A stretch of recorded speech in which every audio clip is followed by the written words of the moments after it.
This is Evolutionary Radio. This is your host, Trevor Kouritzin. As always, my loyal and faithful co-host, Steve Smee, is joining me. Hey guys, we're doing a mid-afternoon episode this time. We usually do it in the evening, so we have a special guest who came on. Trevor, you want to introduce him? First off, let our listeners know, what are you having for lunch, Steve? I'm having avocado salad with apple cider vinegar as dressing.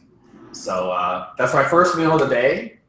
It's actually early. I usually eat my first meal at 1 o'clock.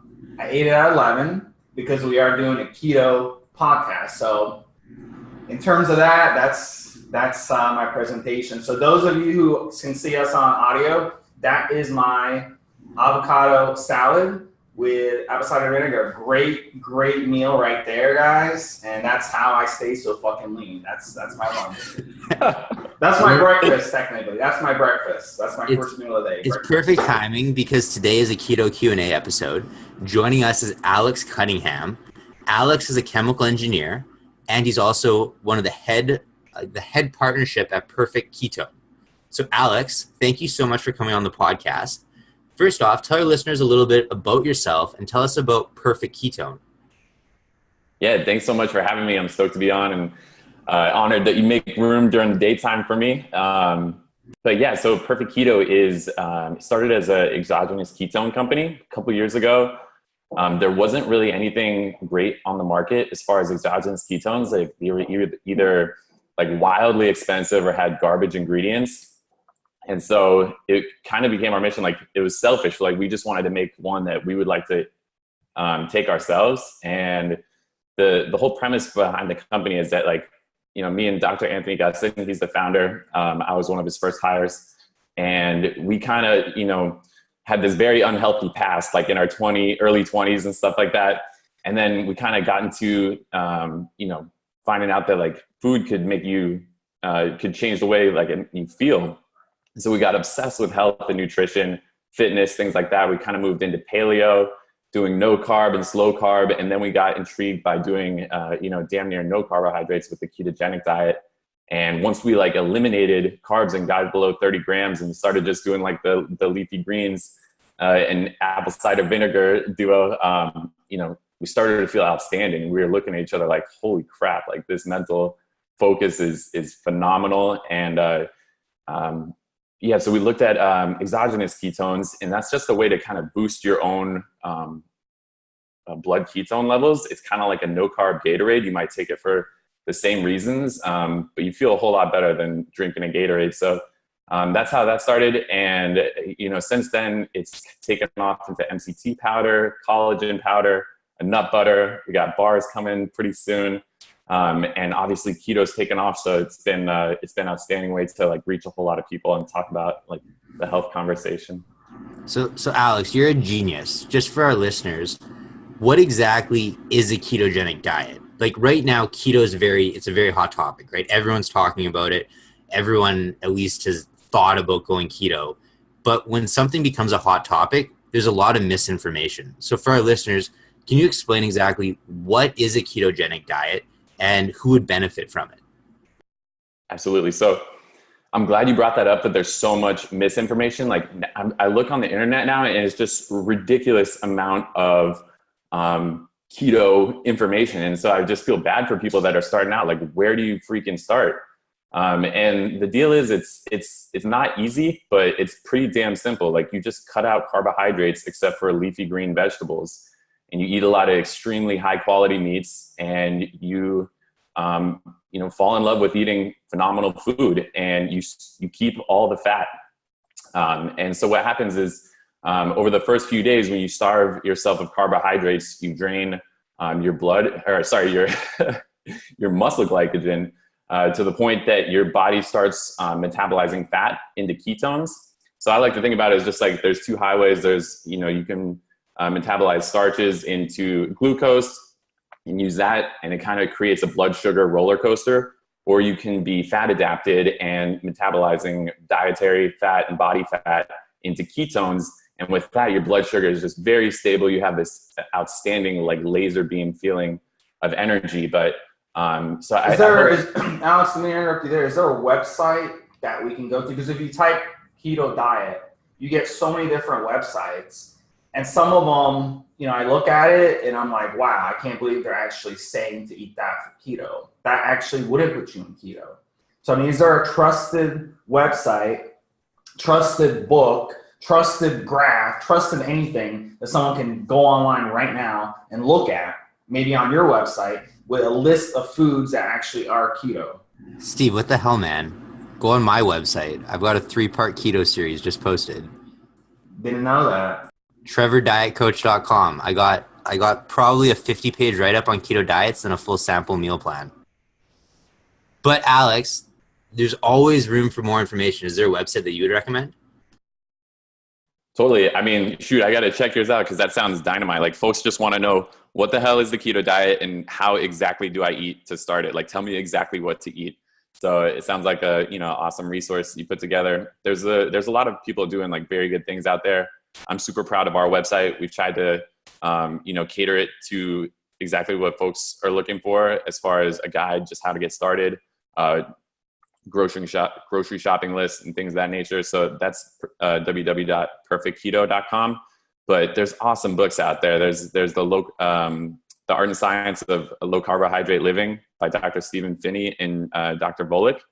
I love that book. And then the Ketogenic Bible is awesome for like drawing a whole lot of analogies and making kind of these nutritional concepts stick. Before we move on, let me kind of turn the question around.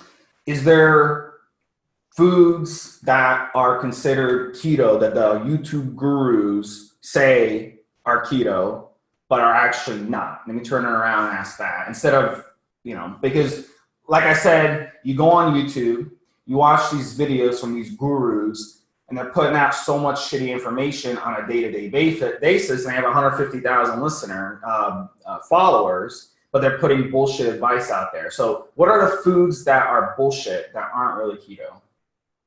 Dude, I love the question because it is brutal to see some of the recommendations out there. And at the top of the list would be these bars and just any sort of like processed food that is marketing itself as being keto or having like net carbohydrates and stuff like that. And I would just challenge anyone out there who is, eating something that has like 20 carbs, but 18, sugar alcohols or fiber or something like that, and test your blood sugar. Like, the way to find out if it's keto, you can just test your blood ketones and do it before and after your meal, and you'll know that way. But yeah, like you said, like there's just garbage out there. And like the fact that you're eating something that puts you in ketosis, that doesn't necessarily mean that you're being healthy. You know what I mean? Like, you can eat an extremely unhealthy diet and be in ketosis. And I've definitely been there before. And it took some hard knocks to learn that, like, your health depends on the quality of your micronutrition, not on the quality of your macronutrients, which might put you in a metabolic state of ketosis, but doesn't mean you're going to be feeling great. So I'd still say steer clear of all the stuff that says, net carbs or anything that markets itself as being healthy probably isn't healthy. You know what I mean?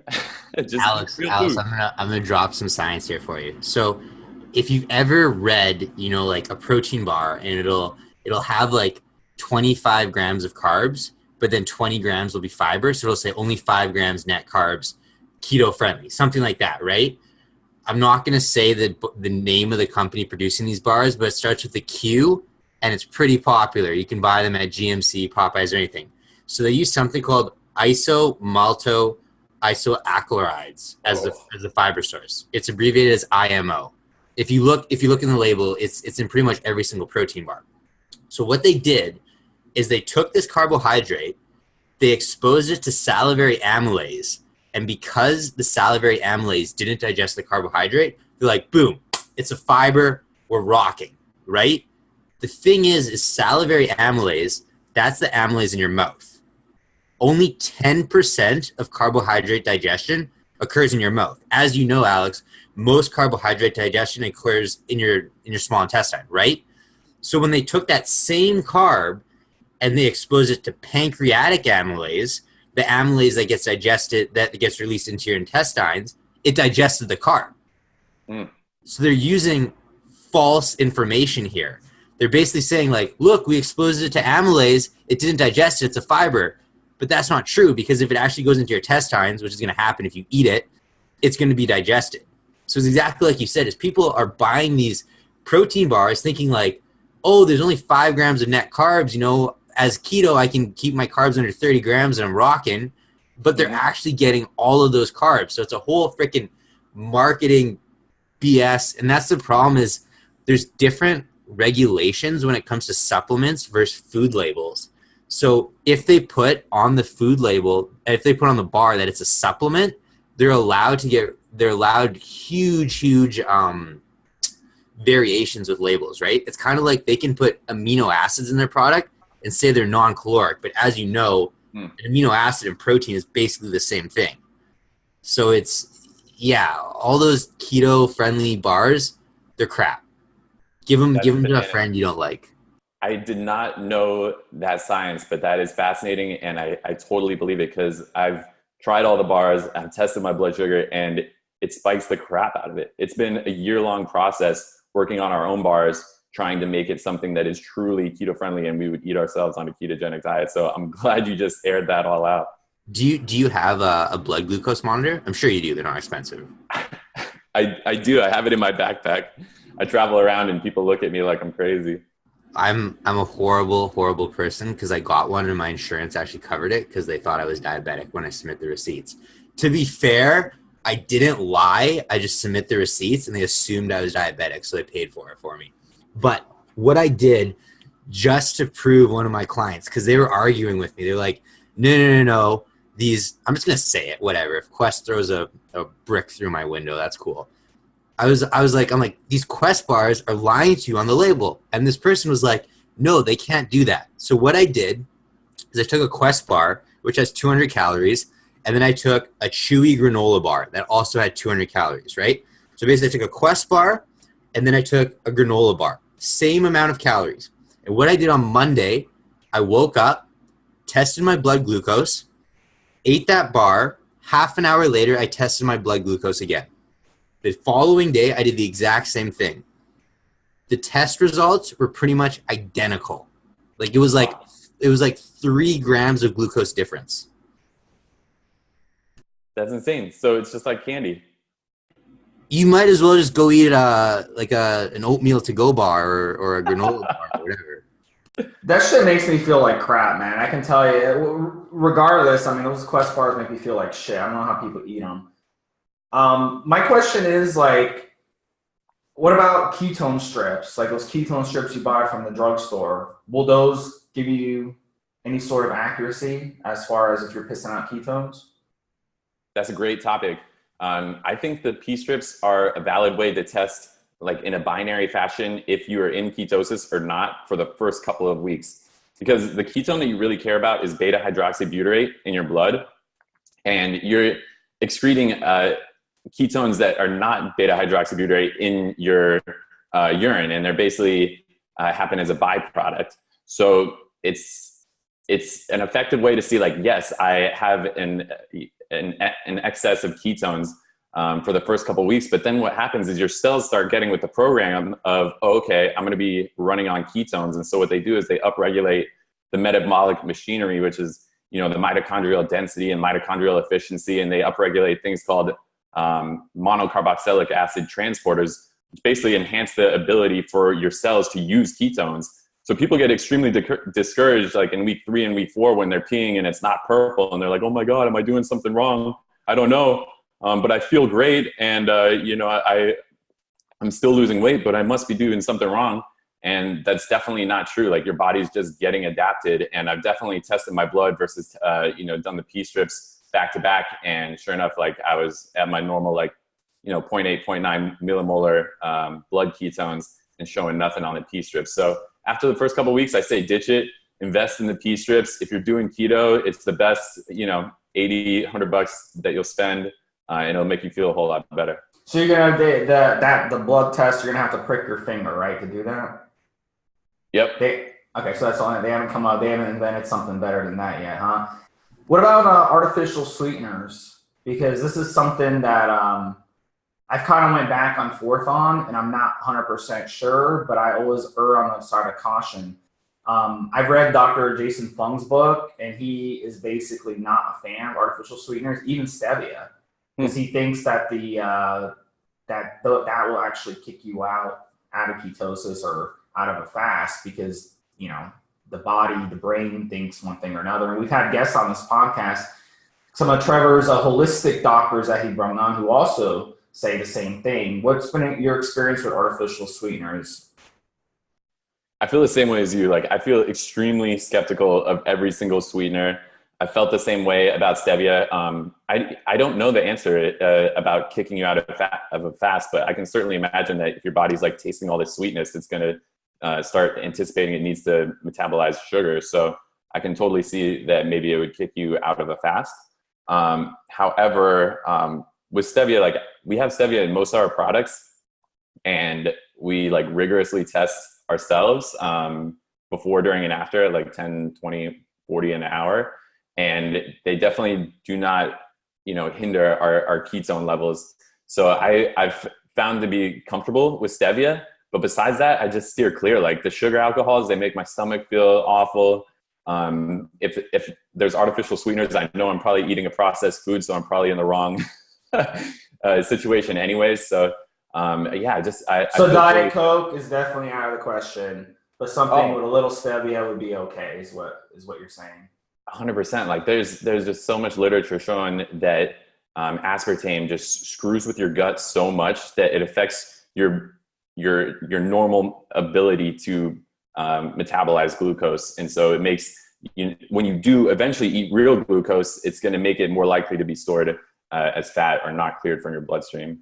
What Alex says is 100% correct. So basically, when you take an artificial sweetener, when you take Splenda, aspartame, whatever, your body, the taste buds in your mouth sense something sweet. So your body basically gets all of its machinery ready to metabolize carbohydrates. Because it's like, okay, we're tasting something sweet. It would almost be like you just took a huge tablespoon of honey or something, right? So it gets your insulin levels high. But then when there's no actual carbohydrates, it screws up your whole body, because your body's like, okay, we're going to get all these carbs, and then nothing happens. So there's a lot of research showing that your muscle insulin sensitivity, everything like that, if you're consistently using artificial sweeteners, it really screws up your whole body. And it makes sense if you think about it, right? It'd almost be like you go to the gym, you got your gym shoes on, you get ready to go for a workout, and then you don't go. And you do that like 6 times, but then on the 7th time, you actually get a workout in. Right? If you had a training partner like that, you'd fire that training partner. If he shows up to the gym and like half the time he doesn't actually work out with you, he just shows up and then leaves. So basically it confuses your body, and your body basically goes like, what the heck is going on? Like, we're expecting all these carbs. We're not getting any carbs. Eventually we do get carbs, and then we're all confused. So that's basically what happens. That's the outstanding analogy. It's basically like crying wolf. 100%. So, Alex, one thing I wanted to ask you about is ketone supplements. What exactly are they beneficial for? And then right now, if you Google ketone supplements, you're on Amazon, there's so many different forms of ketone supplements, and then the price point is so different, right? Like, you can buy a ketone supplement, it's like $15. And then on the other end, there's like ketone supplements that are like $80. And just logically, being an engineer, they can't all be the same. Like there's this $80 ketone product, it has to be more expensive for a reason. Is it kind of like protein powder, where you have like, a cheap whey concentrate and then a more superior whey isolate? Or like, talk to our listeners about ketone supplements.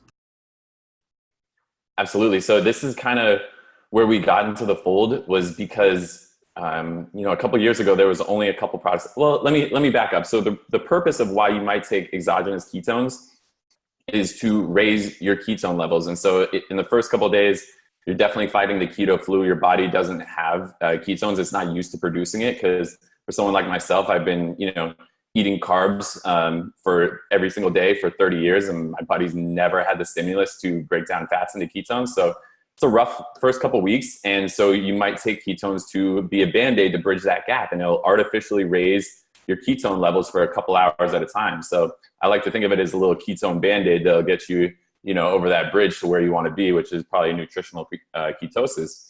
And so there's a lot of misinformation. Again, like I'm blown away by like the marketing it can erase bad decisions, and it's a carb blocker or anything like that. It's just absurd, but it's a really good tool to help with keto flu. And then once I've been in keto for a while, I use it before I work, before I do a little 2-hour work session. I feel outstanding mentally. I use it a little bit before a workout. I kind of just like to make sure that my body has all the available substrates that it needs, including ketones. And then I even like it when, I'm not eating a ketogenic diet. It's still used preferentially in the presence of carbohydrates, especially by organs like your your heart and your brain.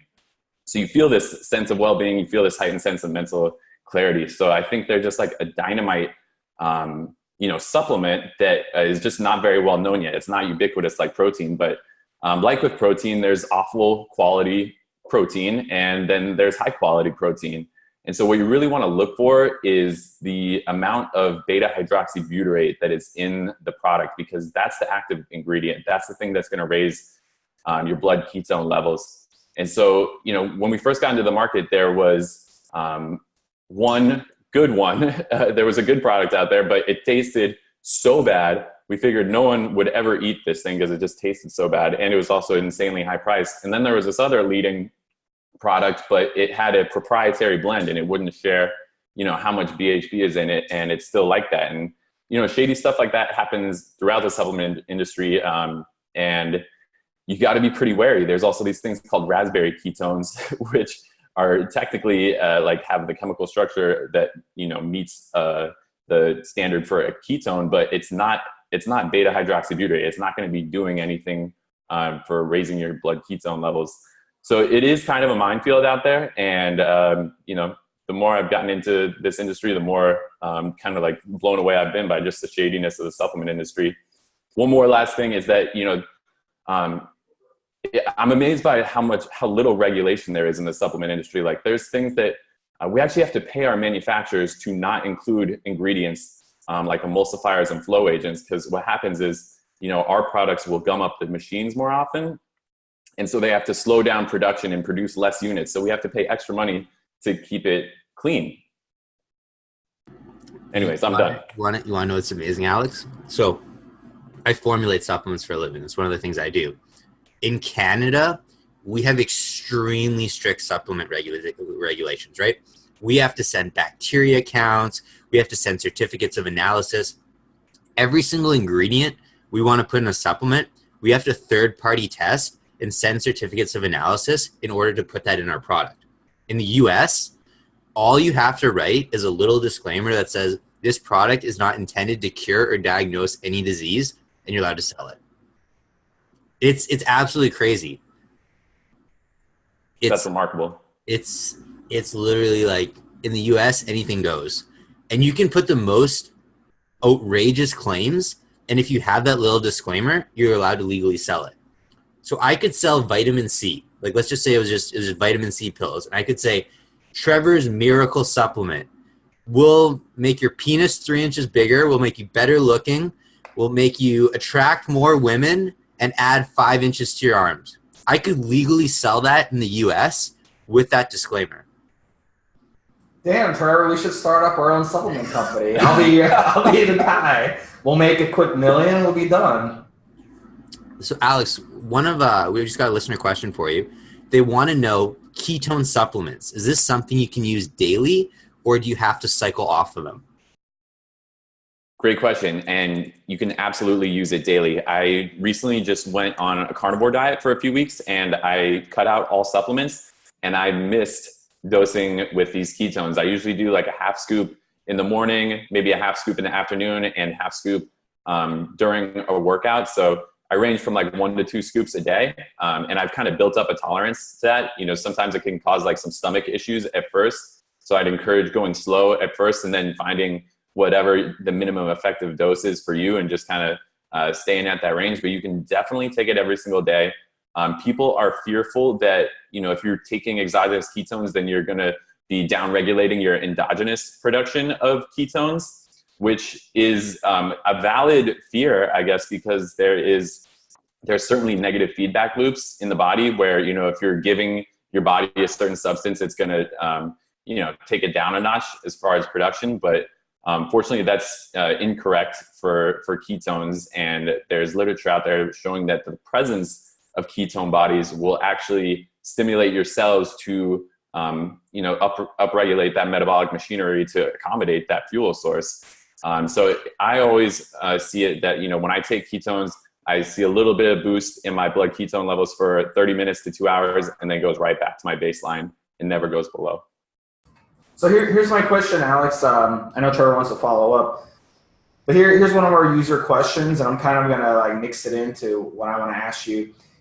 So I'm assuming you're in ketosis pretty much every day of your life, correct?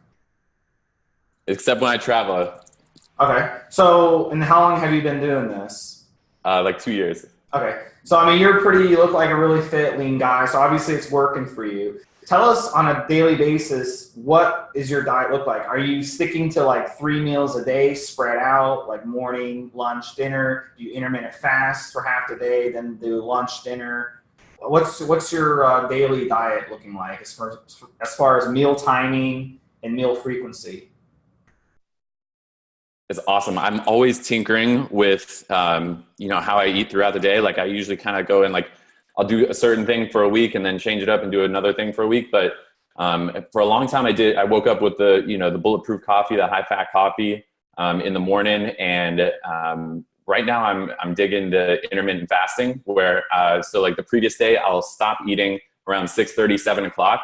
And then that gives me a couple hours to digest my last meal and, kind of be separated from that insulin response. And I end up feeling much better as I'm going to sleep. And I feel much more restful sleep. So that's been an exciting new development for myself. And then I wake up and I've just been doing coffee and ketones in the morning. And, people have different opinions about fasting and what is and what isn't, but that's been doing it for me where I feel, outstanding in the morning, even without any breakfast. And then I'll have my first meal at 11 and I'll just have some fatty meat.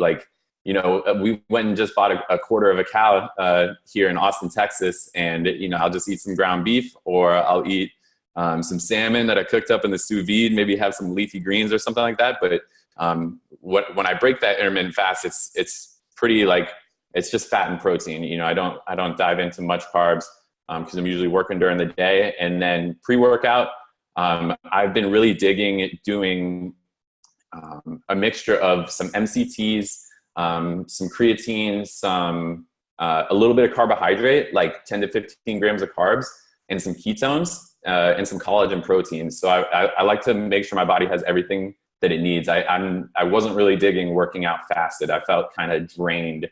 But just giving it that 150 calories of kind of a cocktail of everything has been very nice for me. And then I have my big meal at dinner time, and usually it's something, again, some just outstanding quality meat. Keep all the fat on there, cook it in some really high quality fat, and, add some leafy green vegetables and call it a day. So it's very important though, because a lot of people they fuck up the keto diet. Let's be honest. You just said you eat meat, but this is what they'll do. They'll go to KFC and get a bucket of chicken, and they'll be oh, I'm on keto diet. And they're 350 pounds, and they're this shit ain't working for me. Yeah. So specifically tell our listeners, when you mean you're eating meat, how are you cooking it and what are you cooking it in? I'm assuming it's MCT oil or coconut oil, right? I don't cook with coconut oil just because it kind of makes my meat taste tropical. So I usually cook it in some butter or some tallow or something like that. And I dig olive oil on my salads. Top it with avocado. But yeah, like you said, the quality of your meat and fat really matters, because if you're only eating a small volume of food and it's only fat and protein, if you're eating shitty quality fats, then you're going to be absorbing all those toxins that are coming from that sick animal. And so I know people have budgets, but it's really worth going the extra mile to source some outstanding meat. You'll notice that you feel a whole lot better. So you need grass-fed beef, you need hormone-free chicken, all that good stuff. You need to pay a little more for it, correct? It's worth it. It's worth it. And then you're cooking. How are you cooking this meat? Are you baking it? Are you boiling it? You're not frying it, obviously, or are you? No, I'm a skillet man. That's my best friend in the kitchen. And then I just picked up a sous vide not too long ago, and that's been awesome. You can pretty much just cook things steakhouse perfect, and you can't screw it up if you try. Do you have a girlfriend, Alex? I don't. My grandma keeps banging on my door saying, "Get a girlfriend." Oh, I was gonna say a sous vide sounds like something your girlfriend would be like, Alex, you should buy this. Because I don't even know what that is. Like It's basically just a tube that you stick into a water bath, and it heats up the water bath to the perfect temperature. So say you want your steak at like 135 degrees or medium rare. And then so you just dial it up to that temperature. You put it in a plastic bag. It brings the meat to that exact temperature, and you hold it there for an hour or anywhere up to like 24 hours. But it stays at the perfect doneness that entire time. So you can just pull it out and you can sear it on the skillet, and it's just outstanding. SOUS is the way it's spelled. If you guys want to Google what that is, they sell them on Amazon. They sell them, Bed Bath and Beyond, all that stuff. So they're about $100-$150 depending on your quality. So next podcast, Alex is gonna have a chef hat on. So Alex, I'll be sitting in the sous vide, just lukewarm. I love that you said two things. I love that you said, number one, you need to be buying high quality meats, because what you said is true. We store our toxins in our fat. So you definitely wouldn't want to be eating fatty cuts of meat from a sick animal. So make sure if you're eating beef, it's grass-fed. If it's chicken, make sure it's free-range organic. If it's fish, make sure it's wild-caught, free-range, humane eggs, things like that. The second thing I love is that you're eating vegetables, because one of the biggest misconceptions I see is that people are on a keto diet, so they assume that means no carbs, and they stop eating all vegetables, and literally all they eat is meat. You can still consume carbs on a keto diet. They just have to be fibrous carbs. So it's exactly what you said. It's things like spinach. It's things like asparagus. It's things like broccoli. Like, you wouldn't want to eat starchy carbs, things like corn, but eating fibrous carbs, and particularly green vegetables, are very, very important. Do you have any other misconceptions about keto that you constantly see people do? What are misconceptions, but also fruit? Is a little fruit okay or not? Yeah, real quick on the fruit, berries has been completely fine for me, like especially when they're around a workout or right before, or like in my evening meal. The berries just don't affect you. And plus, if you're about to not eat for 12 hours or something like that, a couple blueberries are not going to kick you out of ketosis.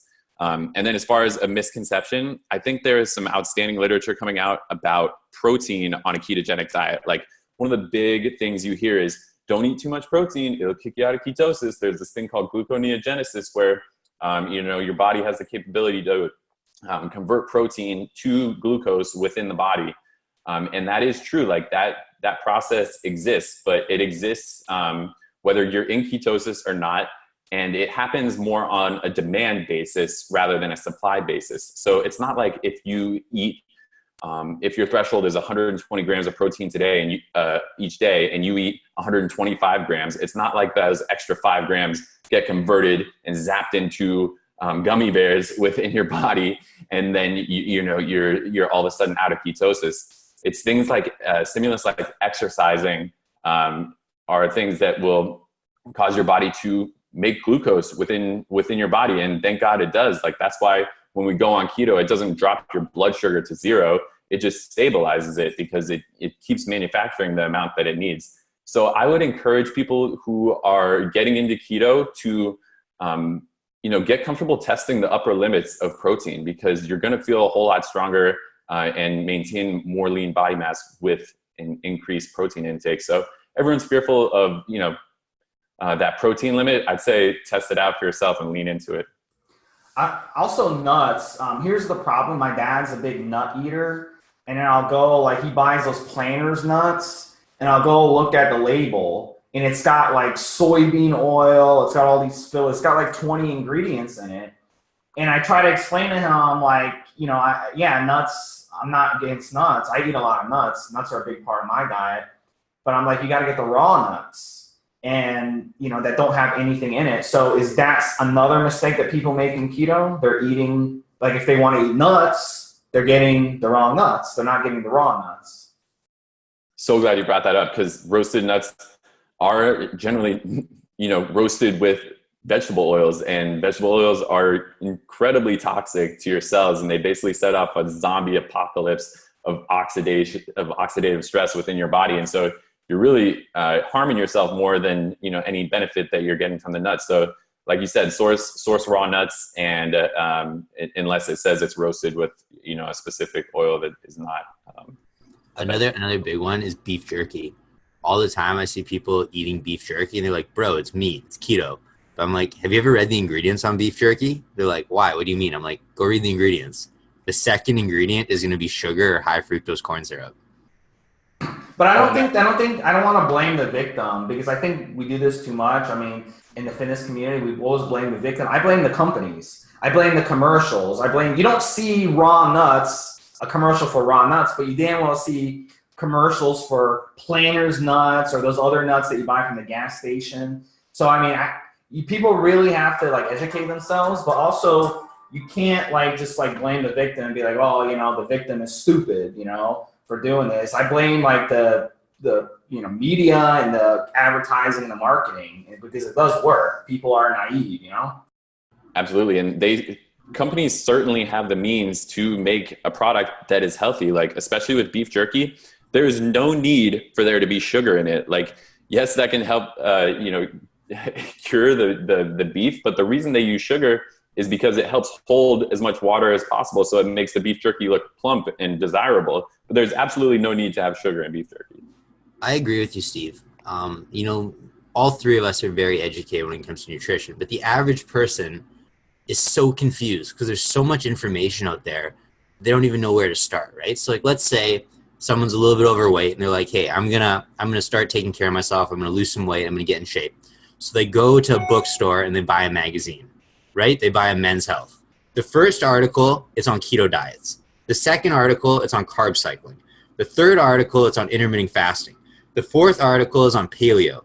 The fifth article is on plant-based vegan diets, right? That person, they're more confused than when they started. They read that magazine and they're like, oh my goodness, I don't even know what the heck to do. So they basically just put the magazine back on the shelf and they're like, I guess I'm just fat, right? So I honestly feel bad for people. There's so we live in a society now where there's so much information. People make super simple concepts way more complicated than it needs to be. That's so awesome. You see it every day. People are just bewildered. And I think it's remarkable how, we're humans and we're supposed to be the most intelligent creatures, but yet we're the only species that has screwed up the most basic question of what do we eat? You know what I mean? I love it, Alex. Gatorade's a perfect example, Trevor and Alex. Gatorade, you see these commercials on TV. Peyton Manning, he's on the treadmill running, sweating. They're like, wow, Gatorade's been proven in studies to help you replenish the workout. So it's people believe that shit. If I tell someone Gatorade's bad for you, they look at me like I'm crazy. What the fuck are you talking about? Gatorade's bad for me. Peyton Manning drinks it. It's just you can't overcome billions of dollars of advertising. So you just gotta hopefully people will get a clue, eventually when they find out it doesn't work, but it's not working. We keep getting fatter in this country. So Steve, a 12-pack of Gatorade and the newest Nike kicks, and you're guaranteed an NBA placement. Simple as that. So Alex, we got 2 more listener questions for you. This person sent me a freaking novel, but basically it sums up to this, is that he's hearing about the bulletproof coffee, the MCT, the brain octane, all that sort of stuff. He wants to know what exactly it is and if it's a scam or not. Absolutely. So I have 2 thoughts on bulletproof coffee and just loading up on a coffee with butter and with MCTs and stuff like that. MCTs, first of all, are a fat, and they're a shorter chain fat. They're a medium chain triglyceride. And so what happens is they're much easier to break down and metabolize. And so they don't have to be shuttled around the entire digestive system. And they're going to lead to ketone production very easily. So you're going to notice a very nice mental clarity from that. So I love MCTs. I take some daily. However, I think we rely on these high fat coffees a little bit too much. And even though MCTs are great and butter is great and to use for cooking and stuff like that, they're not that nutritious to just be dumping. Like it's like there's an opportunity cost where you're consuming these calories, but you're not getting dynamite nutrition like you might be from grass-fed meats or organ meats or vegetables and stuff like that. So I feel like we can ease off the butter coffees a little bit. But that being said, I do like MCT oil throughout my day. Steve, you got anything to chime in, or should I read off our next listener question? I will take that as I will read off the next listener question. No, I was on mute. I'm sorry. But I've seen bulletproof coffee now, like in Whole Foods and stuff, in like a little package. To do the bulletproof coffee correctly, just like the other things we talked about, you can't buy it in a little thing, right? You've got to actually make it yourself. Because I think this is an example like of people screwing shit up. Like they see it on the shelf in the store and they buy it. And then, but it's nothing close to as if they just took the time to buy the MCT oil and buy the cream and, buy the stuff on their own. Yeah, I'd agree. Or even from Starbucks, especially. They sell, bulletproof coffee. I wouldn't trust that shit. I think it's dicey, and I definitely think the bulletproof coffee tastes better when you make it at home versus buying it in the package. I think those are good in a pinch. And especially compared to other processed foods and stuff like that. Like if I was in an airport trying to maintain a ketogenic diet, shoot, I would grab one of those bulletproofs. That sounds great. But best case scenario, I'm whipping it up at home. What upsets me about the bulletproof is that the marketing is designed to trick people. Like I've seen so many people, they're like, oh, I'm drinking this high fat coffee every morning. I'm in keto. But they're not following a keto diet. Like they think if they drink this coffee, they're gonna all of a sudden be in ketosis, and what they do the rest of the day doesn't matter. So I don't really have an issue with bulletproof, and I understand everyone out there is trying to make a buck, but just the way they market it with this like brain octane ketogenic formula is like it tricks people into thinking like all they need to do is drink this high fat butter MCT oil coffee in the morning, and then they're gonna be burning fat the rest of the day. Absolutely. It's a great point. Okay, our next listener question. I'm not sure if this is for Alex, but he sent it to me right after I posted Alex's profile picture. So let's just assume. Hey, what's up, bro? My name is Safir. I've been lifting for 6 years, put on 35 pounds of muscle, and have great genetics, but just feel discouraged because I don't use PEDs. Can I compete on a pro level without roids?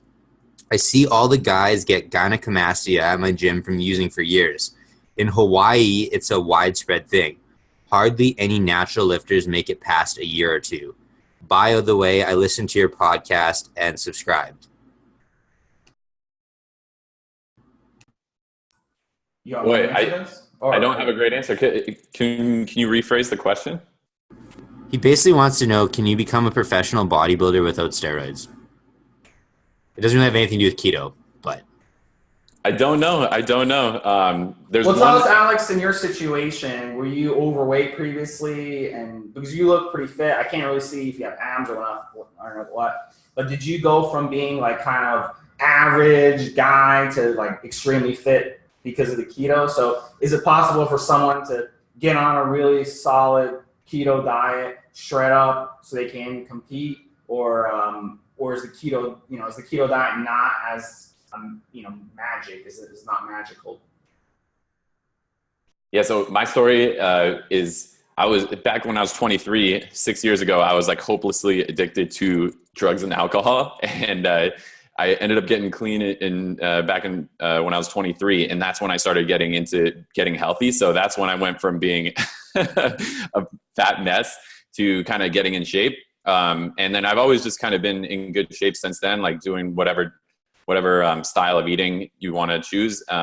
But then I went to keto just out of like curiosity. Like I'm always trying to experiment with things, and it's kind of just been kind of the same as far as body composition, but I can totally see how people would come to it for the weight loss, because you can feel extremely good and not hungry while eating a weight loss diet. So I think it's tempting to think that, oh, I can just eat keto and get shredded, because you see Instagrammers, positioning it that way. I had, that just hasn't been my experience. So I don't know the answer, but there are definitely folks out there who are natural bodybuilders eating a ketogenic diet. One of my favorite people is Robert Sykes, and he goes by the alias Keto Savage. And he's a great resource for natural bodybuilding on a ketogenic diet. So what did change in your life besides, you know, getting clean and stuff? Tell us about, like, did your cholesterol levels change? Did you know, other stuff change in your health wise? Oh yeah. So the first month I ever did keto, I did like a 30-day keto crash, and my cholesterol did improve, as well as my triglycerides, and just overall cognitively, I felt fantastic throughout the whole day. And I was like, this is it. I'm rolling with this. This is going to be my default from now on. So Alex, first of all, I want to congratulate you for getting clean, and I want to thank you for being open, because obviously you're a smart guy, like, you're good looking, you have a chemical engineering degree. How did you even get into drugs and alcohol in the first place? Because just on the outside looking in, I would look at you as a, you know, a young 23-year-old man. It would almost seem like you have the perfect life. Like, here's this good looking guy, he's got a chemical engineering degree. I mean, you could probably get multiple different job offers. How did you even get into that world? Like, that seems like something someone of your education would never get into. Yeah, absolutely. So I asked myself the same question, like, why are you feeling this way? Why are you doing these absurd, insane behaviors and stuff like that? And, you know, at some level I knew that, you know, especially opiates, I knew that I had gotten hold of something that had just got a hold of me, and I was not really in charge anymore. And, you know, surely I was thinking to myself, like, you know, surely you're smart enough to get yourself out of this situation, but that just wasn't the case. And it happened just progressively. It started in college, and opiates were like very, very common at the college I went to. And it didn't seem like a big deal. I don't know how, but it just didn't seem like a big deal to. Were you in the wrong crowd, or did you kind of, someone came up to you and be like, at a party or something, hey, bro, try this, and kind of get hooked? Was it like the wrong crowd type thing? When you're in a very, very stressful academic curriculum, like engineering, law, med, you'd be amazed at the amount of recreational drugs students are using just because they're so stressed and they use it as an outlet. 100%. You see folks around you that are your peers that you look up to, that you think, boy, these guys are smarter than me and getting better grades, and, you know, they're doing it. And I think there's just something about me, like, why I identify as like being, you know, a person that gets addicted to drugs. Like, I feel like some people would take painkillers or take alcohol, and they go, oh, like, you know, that felt good, I've had enough. And that's just not the case for me. Like, for some reason, I have a reaction within my body where, like, I want to have more afterwards, and the next day, and the next day. So it develops into this, you know, compulsion within your body. And then you also have this obsession in your mind that I can do it one more time without consequence. And it's this insane thought, but it really is pervasive. And so you're kind of like, your body is saying, don't do anymore. Your mind's saying, don't stop. So it's kind of it's a tough situation to be in. And I can understand how it really, you know, affects a lot of people. Well, my advice on that, I never did drugs in college, or even though it was offered, and in high school. My advice to that, my dad taught me from a young age, don't be a follower, be a leader. So if you're a follower, you know, you're going to do what your buddies do. You know, your frat buddies, they're going to get you doing stuff you don't want to do because you want to be part of something. You want to be, you know, part of, you know, be cool, you know, but it's not cool to be a follower. So all you guys, young guys listening, don't be followers in life, be leaders.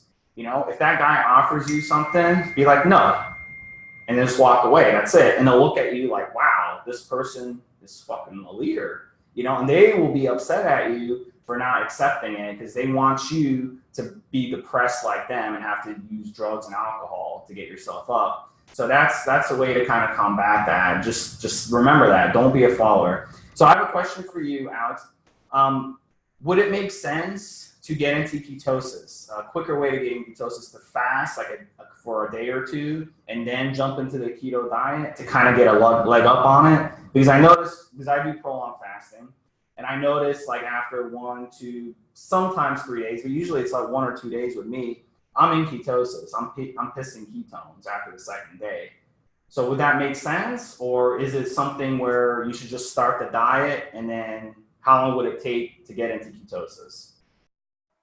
It's a great question. And I think there's two approaches, and you just have to start by being honest with yourself where you're coming from. If you're coming from an awful standard American diet and you eat whatever the hell you want, and you try to just fast for a couple days, it's going to be insanely painful and you're probably going to fail. And the whole goal here is compliance. And so I would recommend, if you're coming from an extremely poor diet, to first start by just eating real foods that grow on this planet, and eat a lot of vegetables, get your carbs from vegetables.